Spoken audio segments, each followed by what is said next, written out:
Halo semuanya.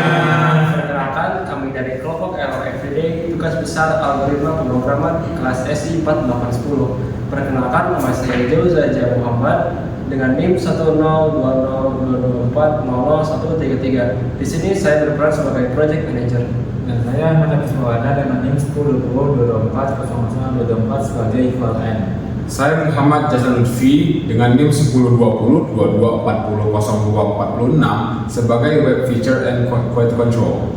Perkenalkan, nama saya Dafar Aramdi Tokoko dengan NIM 1020-2243-0044. Saya sebagai UI and Market Analyst. Dan saya Farid Fatih dengan NIM 1020-22400-123 sebagai backend dalam proyek ini.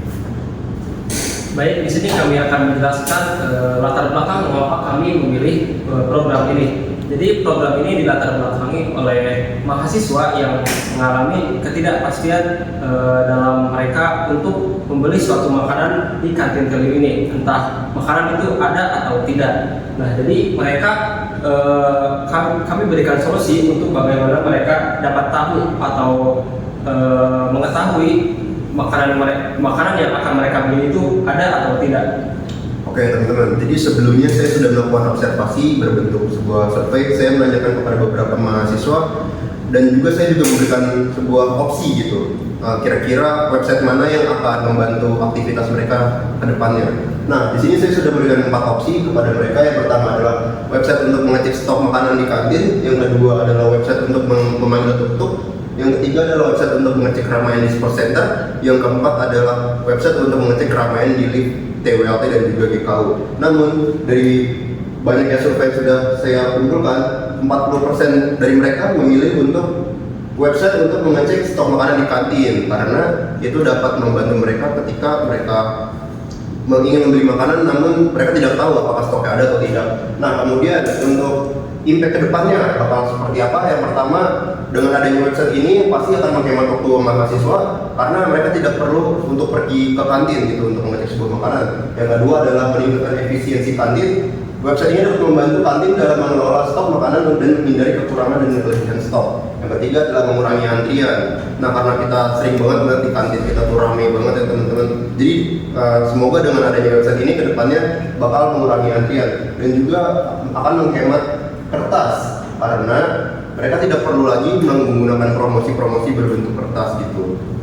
Dan sekian latar belakang yang dapat kita sampaikan. Terima kasih. Baik semuanya, saya sebagai Quality and Web Feature Check. Di sini saya akan menjelaskan tentang fitur-fitur apa saja sih yang ada di dalam program atau web kami. Baik, di homepage ini terdapat beberapa tombol yang dapat kita temukan. Pertama itu ialah terdapat tombol home di sini untuk kembali ke homepage ini. Yang kedua adalah tombol manage stock untuk si admin yang akan menambahkan nama tempat, menambahkan stok atau juga mengurangi dan menghapus stok makanan. Yang ketiga ini terdapat tombol cek stok untuk viewers mengecek ketersediaan makanan yang ada di kantin yang ingin mereka kunjungi. Baik, kita akan mulai dengan mengklik tombol cek stok. Nah, tepat setelah kita mengklik tombol cek stok, kita akan diarahkan di 6 pilihan. Terdapat 6 lokasi kantin yang ada di Telur. Sepertinya saya akan memilih kantin cewek dulu, as a example. Baik, di sini telah terdapat data-data dari makanan-makanan yang sudah kami input sebelumnya. Terdapat kode tempat, nama kantin, menunya apa saja, harganya berapa, stoknya, dan juga kapan terakhir menunya di update. Baik, di sini saya akan klik home lagi untuk kembali ke homepage dan saya akan klik manage stock untuk menambahkan menu. Baik, di sini untuk admin diminta untuk login terlebih dahulu.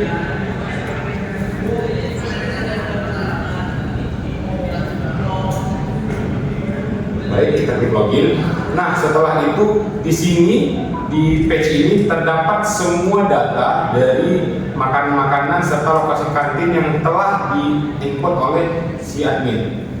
Di sini saya akan klik tambah stok untuk menambah stok. Nah, di sini kita hanya harus memilih kita mau menambahkan stok makanan di kantin mana. Baik, saya akan menambahkan di kantin cewek, jadi saya pilih pada tempatnya sebagai KC.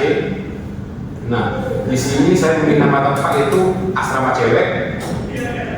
Nah, di sini kalau nama kantin kita nggak bisa pilih, kita harus manual type. Di sini saya akan pilih kantin Ngawi. Untuk menu saya akan pilih nasi goreng. Untuk harga kita akan bikin di 10.000 saja. Nah, untuk stok let's say kita kasih 5 deh. Nah, jadi di laman atau di page admin tadi di paling atas terdapat makanan serta semua data dari stok yang sudah ditambah dan juga waktu kapan terakhir kali kita add-nya. Nah, ketika kita ke kantin cewek lagi, kita cek. Nah, tuh di paling atas sudah tersedia, di paling atas sudah tersedia tuh yang bisa kita tambahkan. Nah, misalnya nih, saya mau menghapus, saya tinggal klik delete. Nah, akan ditunjukkan ke halaman ini, saya klik delete lagi. Dan setelah kita refresh, otomatis data tadi yang kita tambahkan sudah hilang. Baik, sekian penjelasan dari saya. Oke, di sini saya akan menjelaskan di bagian codingan semua ini dari mulai header, body, dan footer. Jadi codingan kontennya dengan kita ngasih kelas kontennya dengan ukuran PX5 dan PB5. Dan sebenarnya di bawah sini ada codingan untuk bagian sini, bagian sini, ini codingannya. Kita memakai memakai frameworknya Bootstrap. Jadi coba ini kita taruh di site CSS. Dan dengan fontnya itu font biasa, terus size segini, dan untuk bagian loginya ini codingannya.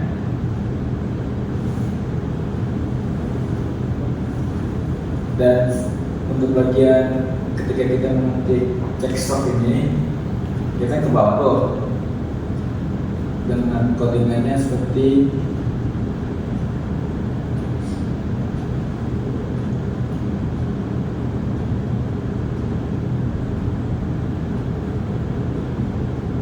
ini. Jadi ketika kita klik si buttonnya, ini langsung kita scroll ke bawah dengan speed smooth. Oke, gitu aja. Teman-teman, saya Ren Fatih dari bagian back and development untuk project kali ini ya, untuk project web ini untuk memenuhi tugas Startup Pro. Nah, di sini saya akan membahas tentang apa aja sih yang dipakai pada web ini. Nah, ini keluar dulu. Nah, untuk web ini kita menggunakan framework ASP.NET ya, dengan berbasis Razor Page. Nah, untuk database saya memakai SQL Express. Untuk memanage database-nya saya menggunakan SQL Server Management Studio. Microsoft SQL Server Management Studio. Nah, di sini kita akan mengkoneksikan SQL Server-nya dengan Microsoft SQL Server Management Studio-nya. Nah, server name-nya karena saya memakai local server jadi private SQL Express. dengan autentikasi Windows. Nah, dalam web ini kita menggunakan database Tubes DB. Nih, untuk tabelnya,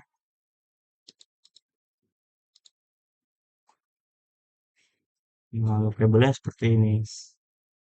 Di sini ada update ID, ada kode tempat, ada nama kantin, ada menu, ada stok, ada created tab. Jadi created tab ini untuk menyimpan kapan kita menambahkan data, kapan kita terakhir kali update data, dan sih untuk harganya, harga dari menunya. Untuk primary key kita lakukan pada update ID. Jadi ini primary key ya untuk update ID-nya. Nah, selanjutnya saya akan membahas eh, gimana sih kita menampilkan data-data ini. Ini kan data-datanya ada pada database nih. Ada pada database ini. Gimana sih caranya agar menampilkan data tersebut ke web. Nah, terus saya juga akan membahas di sini fitur add stock. Jadi gimana sih cara kerjanya?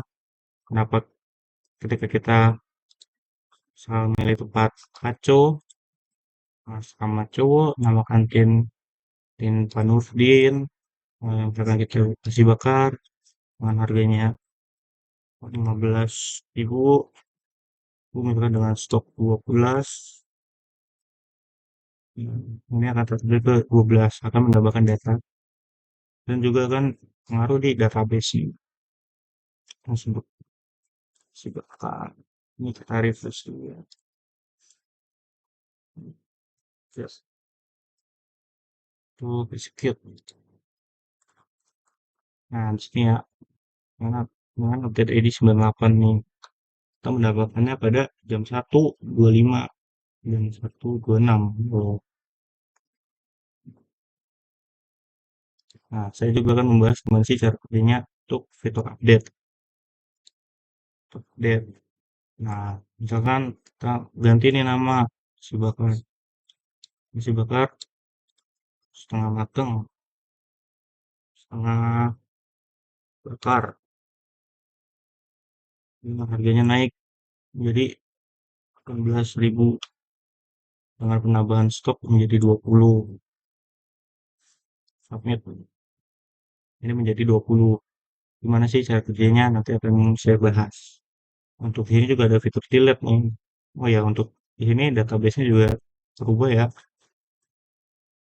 Database-nya sedikit lagi. Ini database nih, jadi masih bakar setengah matang. Untuk stoknya bertambah jadi 20, untuk harganya menjadi 18.000. Dan terakhir update-nya jam 1.27 nih, jam 1.27. Tadi kan 1.25 ya. Berubah menjadi 1.27. Nah, sini juga akan membahas tentang gimana sih cara kerjanya untuk fitur delete. Jadi ketika kita delete, are you sure want to delete this stock? Delete, maka kan hilang datanya. Kemudian refresh, tetap hilang. Di database ini kan begitu. Ini kan ada setelah kita refresh, ini juga akan hilang, akan terhapus. Terus, kita akan membahas tentang tambah stok dulu nih. Gimana sih cara kerjanya?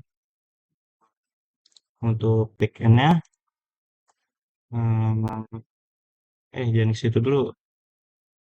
Kita ke cancel. Nah, gimana sih caranya nampilin data-data ini pada yang tadinya di database, jadi kita tampilkan ke web ini.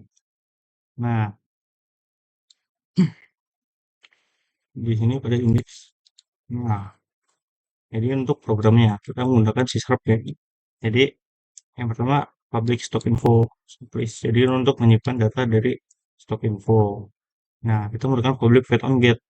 Nah, public void on get ini berfungsi untuk sebelum kita menampilkan web ini, nah kita sudah merender datanya terlebih dahulu. Jadi ketika kita render HTML ini, web ini, maka datanya itu sudah siap dan sudah bisa ditampilkan.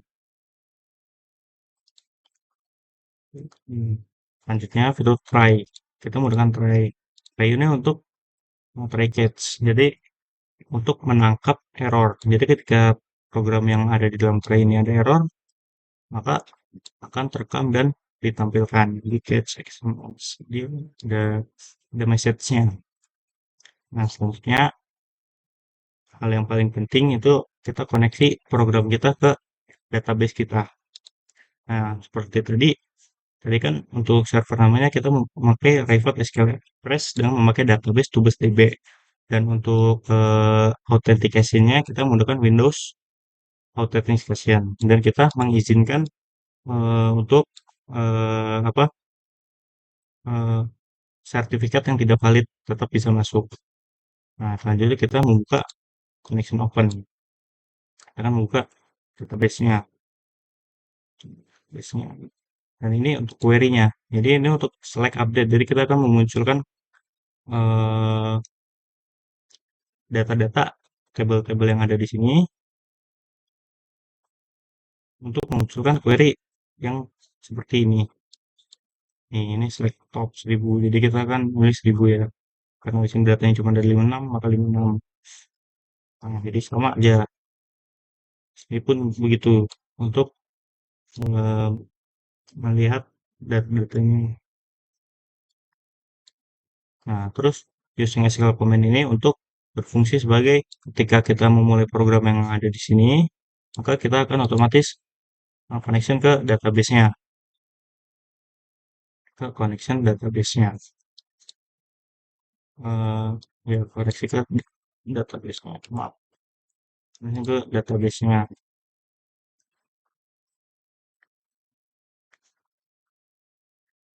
Nah, di sini using SQL data reader dan execute reader. Jadi di sini untuk membaca data dan apa mengexecute query-nya, query yang ada pada sini.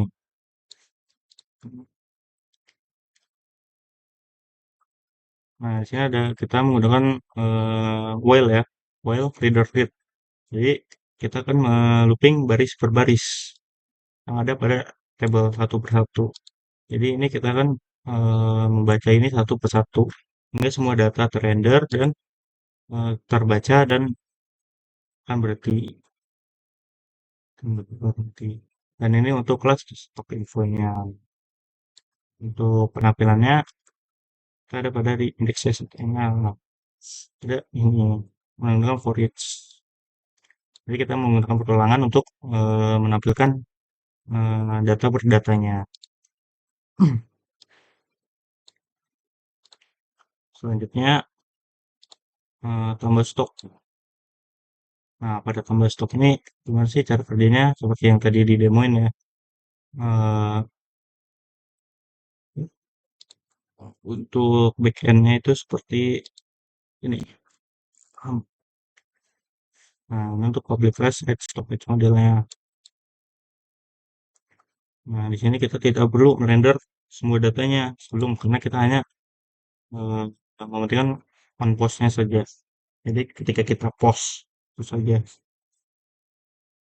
Nah, sama seperti tadi kita membuka koneksi ke database dengan nama server, database yang dipakai, authentication database-nya, servernya, maksudnya, terus sama sertifikatnya.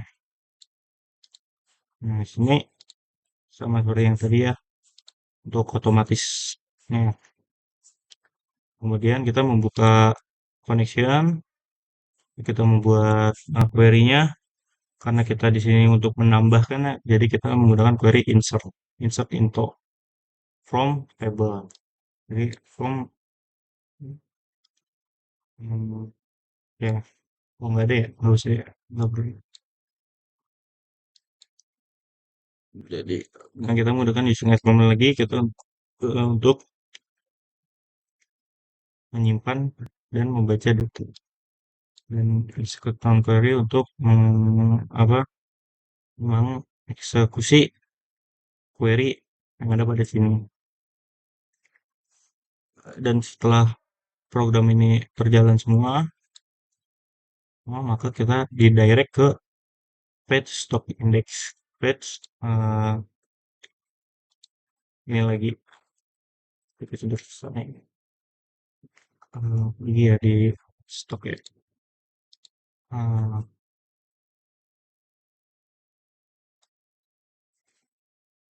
sepertinya sudah. Selanjutnya kita lanjut ke fitur update ya. Untuk fitur update. Nah, jadi di sini ada fitur update. Nah, seperti yang didemuin juga, tadi kita ganti, maka akan keganti juga pada database-nya setelah kita submit. Untuk backend update itu untuk merubah data pada database. Nah, ini untuk database-nya. Seperti yang tadi, ini untuk kelas update page modelnya. Ini error message-nya, ini untuk onget-nya. Jadi kita membaca dan menampilkan data-data yang perlu. Nah, seperti update ID, kode tempat, nama kantin, untuk kita untuk membaca. Dan untuk inputnya, kita menggunakan on post. Sebenarnya sama semua ya, cuman beda di query-query-nya doang, sama di komen-komen sininya, di syntax sininya. Ya, karena kita ini update, maka kita menggunakan query update.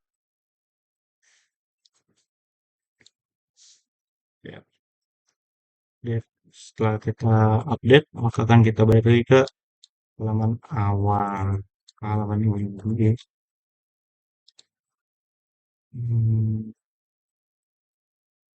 Selanjutnya kita ke fitur delete ya. Fitur delete. Untuk fitur delete, untuk backend-nya seperti ini ya. Delete session, delete. Ini on post. Nah, ini verify. Sama, kita koneksi ke database, kita buka database secara otomatis, dan menutupnya secara otomatis. Kita masuk ke database-nya, kita buka, terus kita menuliskan query-nya. Karena di sini untuk menghapus, jadi kita delete from stock. Berarti kita akan menghapus data dari table stock ini.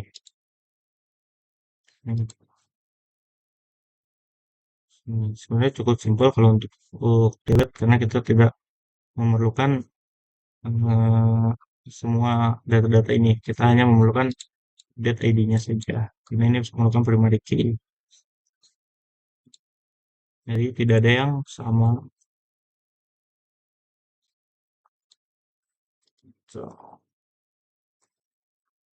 Nah, di sini juga ada, karena kita juga ada filtering ya. Jadi kita mengkategorikan menu-menu berdasarkan tempat kantinnya. Misalnya ini di GKU. Nah, maka yang hanya muncul menu-menu yang berkode tempat KGKU. Ada FIT, maka dengan kode tempat FIT doang yang hanya ditampilkan. Untuk ini sebenarnya hampir sama kayak yang tadi di manage stock untuk nampilin ini, tapi di query kita hanya menambahkan XFEB ke GKU. Nah, di sini kita hanya menambahkan where kode tempat ke FIT.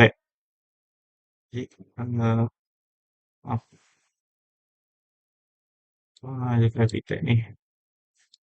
Jadi dengan yang kode tempat ke FIT doang yang akan muncul. Yang di ke FIT mana FIT. Nah, jadi ini saja nih yang muncul nih, yang ada di kode tempat ke FIT yang akan muncul. Jadi mensortir. Itu untuk fitur filter kita menggunakan itu. Apa lagi ya?